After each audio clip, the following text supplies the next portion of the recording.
Hi there guys, and good evening. I'm here now outside of SM North, EDSA. And I'm gonna go there at the carousel to take a bus going back again to Cubao. But you know what? I'm gonna show you something wonderful. The traffic congestion here in outside the premises of SM North, as you can see. So if you're going to Baguio, Dagupan, Tarlac, think again. Unpack your things, but don't get a plane. What I'm trying to say is, if you're going to northbound, make sure that it's during midnight for you to not experience this kind of traffic jam, the heavy traffic jam. It's just like a parking lot. Okay? Very good. See that? Good thing that I don't live there in Bulacan, in any part of north area. Otherwise, it will be an everyday struggle.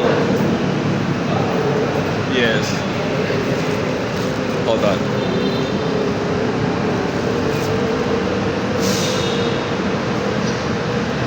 Slow moving. So let's go. Bye SM North. I miss you. They have lots of changes actually. Let's go now. Shout out to each every one of you, okay? To all my silent subscribers out there. To my mother, Bicol Fabordo, Christine, my sister, Helen Careto, my childhood friend. To all my first viewers who never get tired of my masterpieces. Thank you so much to each every one of you.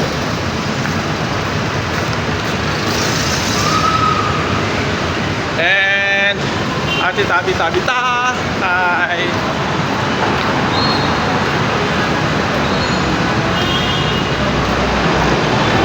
I'm so hungry, so disappointed, so upset because I wasn't able to catch up for a movie and didn't have my favorite cinnamon roll. That's why. So sad. Anyway, I'm gonna try again. There it is. So take a look. Cubao. So here it is. Bye for now. Where I am.